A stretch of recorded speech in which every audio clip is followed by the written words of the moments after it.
In the world of boxing, there are athletes who transcend the sport, captivating audiences with their sheer intensity and unwavering spirit. However, not many have come close to one such force of nature, the legendary Mike Tyson. His journey from a troubled youth to becoming the undisputed heavyweight champion of the world is an inspiring testament to the human spirit's indomitable will. Our story begins in the tough streets of Brownsville, Brooklyn, where Michael Gerard Tyson was born on June 30th, 1966. Raised in a neighborhood marked by poverty and crime, Tyson's early years were far from easy. I know it was like to hear people scream in the middle of the night or getting mugged. I saw people get shot. I heard my mother get fucked a lot. So I knew about the world. It wasn't like I was stupid from the world perspective. I knew what time it was. People, you didn't connect with anybody? You didn't connect with another human being? You didn't feel the warmth of another human being, or the love, or the friendship, or you didn't have... Not then. Okay. Not then, no. Really? No. That is fucked. No. That's fucked. Well, I'm sorry. That's what it was. I know. I'm saying that's a lot to deal with. It's just like, it's normal to me. The relationships with other people, that exists, right? It exists. Yes, it exists. But I know from my reality, it could be taken away again, very simply. I know it could be taken away. I know it could vanish. My experiences of all those feelings, they disappear. They go away because people leave. People die. Yeah. Well, abandonment is, I think, everybody. I mean, it's one of my issues for sure. It all began when Mike Tyson was just 9 years old. A man grabbed one of his pet pigeons and chopped the pigeon's head off, which made Mike Tyson infuriated. Mike Tyson beat the man up, and shortly after he was sent to a detention center. This is when Mike Tyson met ex-boxer Bobby Stewart, who recognized his raw potential, and he introduced Mike to Cus D'Amato. D'Amato became Mike Tyson's trainer, and he began to train him ever since.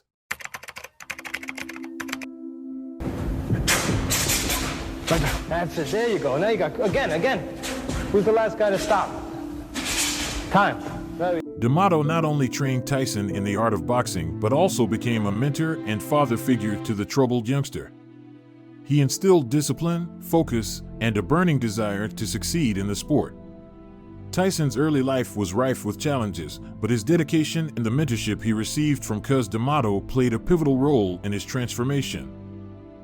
So odd that you said it. My mentor, Cus D'Amato, his objective was to think of nothing. You're nothing, nothing's nothing but the objective, the job, and that was his psychological warfare. Nothing matters. You're nothing. The only thing that matters is the objective, and getting through, accomplishing that objective by going through these methods of boxing.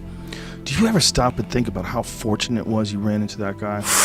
Listen, till this day, I really don't understand that. So how did this happen? Because so many people... Listen, by the time I was born, he was 66 years old by the time I was born. Yeah. As Tyson honed his skills and gained experience, he quickly made a name for himself in the amateur boxing circuit. His raw talent and aggressive fighting style earned him multiple accolades and established him as a force to be reckoned with. His training would consist of 2,000 air squats, 2,500 sit-ups, 500 push-ups, 500 bench dips, 500 neck curls, 500 barbell shrugs, and 10 minutes of wrestler bridges. He would also occasionally wake up at 4 a.m. to run. He said it gives him an edge.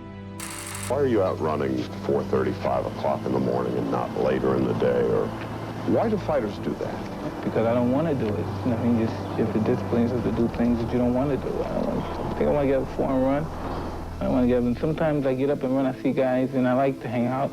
I see people in the car, they party. They came from partying and hanging out. Wow. They look like they're having fun in that car. You see a guy with his girl in the back, they got crazy. And I said, God, this guy's over there having fun, and I'm running. Mike Tyson then developed the peekaboo style. This style consisted relaxed hands with the forearms in front of the face and the fist at nose-eye level. Other unique features include side-to-side head movements, weaving and blind-siding the opponent.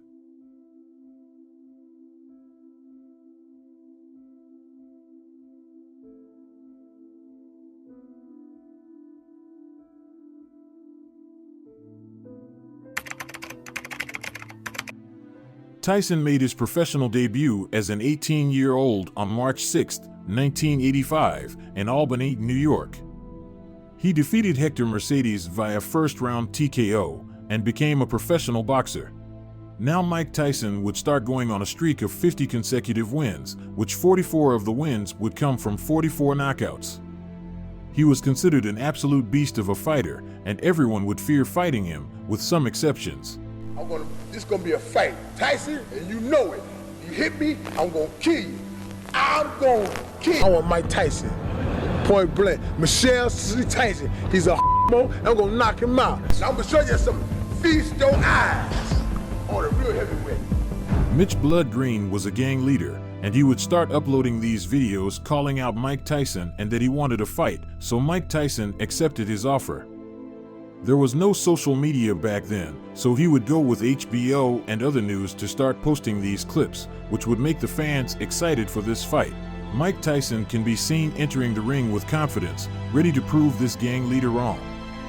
As soon as he got into the ring, things would start to get fired up. Mitch Green got his mouthguard knocked out, saying homophobic slurs to Mike. However, this would only anger Mike Tyson even more, in which he gained complete focus of the fight and dominated inside the ring with never ever seen dodging skills ever before. Mike was humiliating him.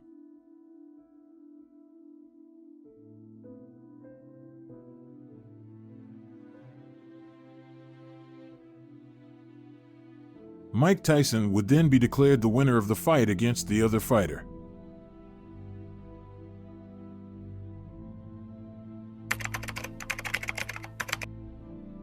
Welcome back to the Best of Sports Center. I'm Charlie Steiner. Even though there was a change of champion this year in boxing, the biggest story by far did not take place in the ring. It took place in a courthouse in downtown Indianapolis, where the former heavyweight champion Mike Tyson lost the biggest fight of his life to a 108-pound opponent. The Tyson case would be pivotal in the way we view date rape and sexual relations in this country. Tyson's daily arrivals and departures became a staple of the nightly network news shows. There were no cameras allowed inside the courtroom, so artist drawings and good old-fashioned journalism would tell the story chapter by daily chapter. Tyson testified, "She undressed herself. I was having oral sex with her. She asked for intercourse." Tyson concluded his direct testimony by saying, "She never told me to stop. She never said that it hurt. She never said no." Tyson was arrested in July 1991 for the alleged rape of 18-year-old Desiree Washington, who was Miss Black Rhode Island at the time.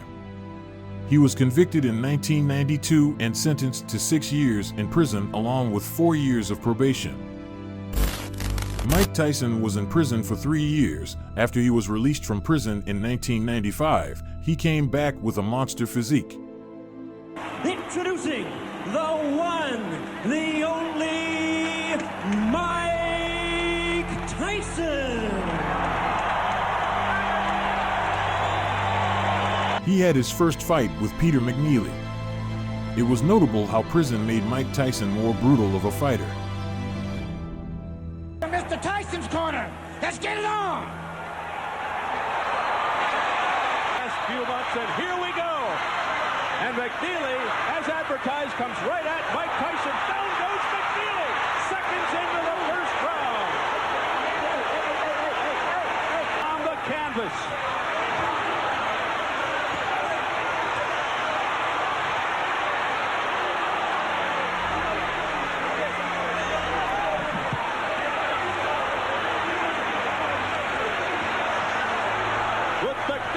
Tyson easily won his comeback bouts against Peter McNeely and Buster Mathis Jr. Tyson's first comeback fight grossed more than $96 million worldwide, including a United States record $63 million for PPV television.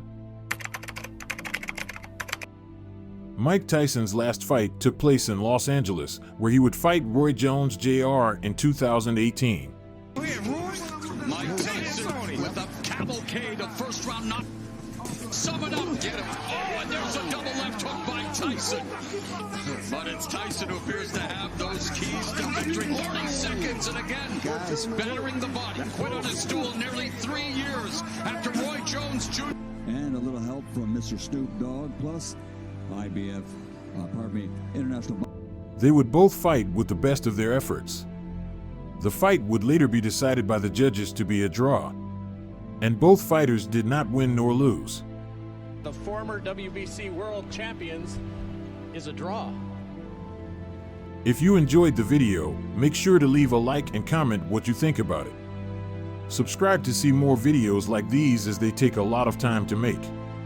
Thank you for watching.